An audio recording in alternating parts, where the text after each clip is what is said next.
फलदार, फूलदार, औषधीय पौधे सहित अन्य हर प्रकार की पौधे की संपूर्ण विस्तृत रेंज के लिए अभी संपर्क करें श्री दादाजी ग्रीन नर्सरी, मुंदी रोड, मिश्रा पेट्रोल पंप के पास, खंडवा। कॉलोनी गार्डन डेवलपमेंट का कार्य भी किया जाता है, उसके लिए भी संपर्क कर सकते हैं। सर, आज आप आए हैं और 11 साल मोदी जी की सरकार के पूरे हो गए, किस तरह की उपलब्धियां रही हैं और आज जो प्रेस कॉन्फ्रेंस थी उसका मोटिव क्या? यह विकसित भारत का अमृतकाल है जिसपे हम सेवा, सुशासन और गरीब कल्याण के 11 साल, इसको लेकर के सब जगह प्रेस, प्रोफेशनल मीट के माध्यम से जनता के बीच, समाज के बीच पहुंच रहे हैं। देश के इतिहास में मोदी सरकार का यह कार्यकाल स्वर्णिम अक्षरों में लिखा जाएगा।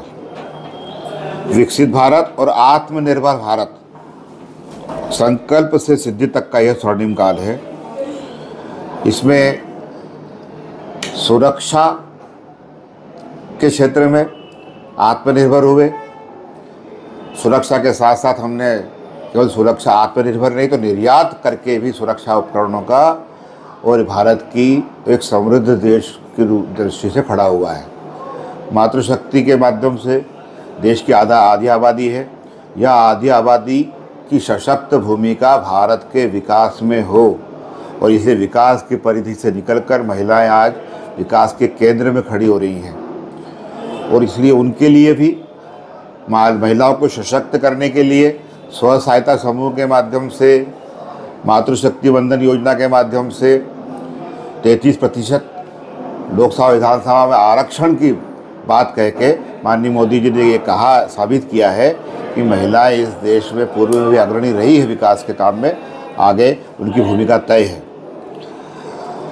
स्वास्थ्य के क्षेत्र में नए एम्स के लिए या मेडिकल कॉलेजों की श्रृंखला के लिए जो मोदी जी ने के मार्गदर्शन में पूरे देश के अंदर खड़ी हुई है, इसके साथ साथ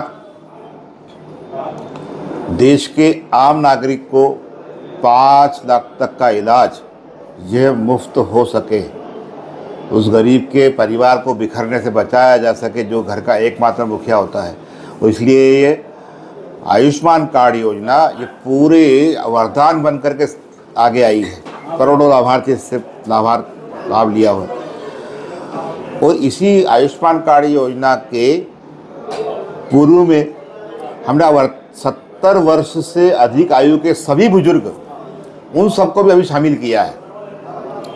बराबर उनका हम पंजीयन करके उनको कार्ड मिल जाए इसकी चिंता कर रहे हैं। 70 वर्ष से अधिक आयु का हर बुजुर्ग को इसका लाभ मिलेगा। शिक्षा के क्षेत्र में नए IIM, IIT कॉलेज पूरे देश में मिल रहे हैं। भ्रष्टाचार मुक्त समाज, शोषण मुक्त समाज, ये हमारी प्रतिबद्धता है और इसलिए इस समाज को पहले जो पूर्ववर्ती प्रधानमंत्री राजीव गांधी कहा करते थे कि 1 रुपये भेजता हूँ 15 पैसे मिलते हैं, आज 1 रुपया जाता है तो पूरा 1 रुपया ही हितग्राही के खाते में आके मिलता है। ये हमने शोषण मुक्त समाज और तो भ्रष्टाचार मुक्त समाज खड़ा करने का काम किया है। आज किसी भी योजनाओं का लाभार्थी को उसकी योजना का लाभ अंश यह डायरेक्ट मिलता है। तो एक ये जनधन खातों के माध्यम से सुलभ हो पाया है। इस 11 साल में भारत ने एक नया भारत खड़ा हुआ है। जिस प्रकार पहले आतंकवादी घटनाओं को अंजाम देकर के पाकिस्तान में जाके छुप जाते थे, आज वो संभव नहीं है। अब आतंकवाद जड़ से ख़त्म होने की ओर है और 3 एयर स्ट्राइक और सर्जिकल स्ट्राइक के माध्यम से हमने आतंकवादी ठिकानों को नष्ट करके घर में घुसकर मारने की श्रृंखला में जहां अमेरिका, इजराइल और तीसरा देश भारत भी खड़ा हुआ है। हमारे आत्मनिर्भर भारत की दिशा में ब्रह्मोस जैसे मिसाइल का प्रयोग अभी ऑपरेशन सिंदूर में हमने देखा है और भारत पूरा विश्व चकित है भारत की इस आंतरिक शक्ति के माध्यम से, इस स्वयं की शक्ति के माध्यम से। तो विश्व ने भारत के सिंदूर ऑपरेशन के माध्यम से भारत की ताकत को देखा है, स्वावलंबी भारत को देखा है। अर्थ के क्षेत्र में आज़ादी के बाद से जो भारत की आर्थिक प्रगति की दर उसमें हम कहाँ से कहाँ पहुँचे हैं और आज विश्व की चौथी आर्थिक शक्ति आज भारत बना हुआ है। जब 14 में हम 11वें नंबर पे थे, लेकिन आज चौथे नंबर पे है विश्व के, तो ये हमारी एक बड़ी उपलब्धि है। तो मोदी जी के नेतृत्व में इस 11 सालों में सुरक्षा, मातृशक्ति के सशक्तिकरण की ओर, चाहे युवाओं के स्टार्टअप के माध्यम से स्वावलंबन की ओर, रोजगार की ओर, चाहे आत्मनिर्भर भारत के माध्यम से, और एकदम इसको एक तरफ करके दूसरी बात भी करें तो स्वच्छ भारत मिशन के माध्यम से इस देश को स्वच्छ करके यहाँ के समाज को उत्तम स्वास्थ्य की ओर ले जा करके भारत को मजबूत करने का काम किया है। आज स्वच्छता ये जन आंदोलन बन गया है।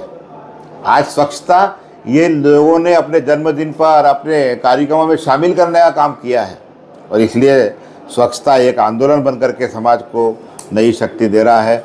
तो ऐसे अनेक विषय जिनको लेकर के, चाहे वो सड़कों का जाल हो, नए रेलवे ट्रैक हो, नई वंदे भारत ट्रेन हो, या बड़े शहरों के अंदर केवल दिल्ली, बॉम्बे, कोलकाता में मेट्रो दिखा करती थी, आज हमारे इंदौर में मेट्रो दौड़ने लगी है, भोपाल में दौड़ने वाली है, हमारे मध्य प्रदेश के अंदर। तो ये चाहे वो हवाई अड्डे बने हो नए, पहले प्लेन से जाना एक अमीरों का सपना हो सकता था, लेकिन आज गरीब भी उड़ान योजना के तहत अपने हवाई यात्रा कर सकता है। नए हवाई अड्डों के कारण से सुलभ हुआ ये सब। तो ये सारी विकास के साथ साथ सांस्कृतिक पुनरुत्थान, भगवान राम का 500-550 साल का प्रतीक्षारत भगवान राम का मंदिर को हमने निर्माण होते हुए देखा है, लोकार्पित होते हुए देखा है। काशी का कॉरिडोर, जहाँ जाने पहुँचने का मार्ग बड़ा कठिन था, आज वहाँ चौड़ी सड़कें, सुंदर क्षेत्र बन गया है। चाहे महाकाल लोक, तो हमारा मध्य प्रदेश का देखा हुआ अपना खुद का, वहाँ तक पहुँचने के लिए कितनी कठिनाई आती थी, आज बड़ी आसानी से वहाँ पहुँच सकते हैं। पूरा महाकाल लोक का निर्माण हुआ है। ऐसे सांस्कृतिक पुनरुत्थान की दिशा में भी काम किया है, किसानों के क्षेत्र में काम किया है, किसान सम्मान निधि के माध्यम से किसान के जीवन स्तर को सुधारा है। तो कोई भी वर्ग देश का, समाज का अछूता नहीं रहा है। हर एक के कल्याण के लिए मध्यम वर्ग को 12,75,000 तक का आयकर से मुक्त करके, आय पर मुक्त करके हमने एक मध्यम वर्ग को उत्थान का काम भी किया है। 10% का आरक्षण सामान्य वर्गों को देकर के बिना किसी आरक्षण को समाप्त किए, ना ST, SC, OBC का कोई आरक्षण को समाप्त नहीं किया, कम नहीं किया, बल्कि 10% आरक्षण सामान्य वर्गों को दिया है। तो ये भी एक हमारा कीर्तिमान है। तो माननीय मोदी जी के नेतृत्व में, माननीय मोहन यादव जी के नेतृत्व प्रदेश में ये डबल इंजन की सरकार लगातार विकास के कार्य को आगे बढ़ा रही है। देश समृद्ध हो रहा है, देश शक्तिशाली हो रहा है। परिचय दीजिए। पंकज जोशी, प्रदेश उपाध्यक्ष भाजपा। फलदार, फूलदार, औषधीय पौधे सहित अन्य हर प्रकार की पौधे की संपूर्ण विस्तृत रेंज के लिए अभी संपर्क करें श्री दादाजी ग्रीन नर्सरी, मुंदी रोड, मिश्रा पेट्रोल पंप के पास, खंडवा। कॉलोनी गार्डन डेवलपमेंट का कार्य भी किया जाता है, उसके लिए भी संपर्क कर सकते हैं।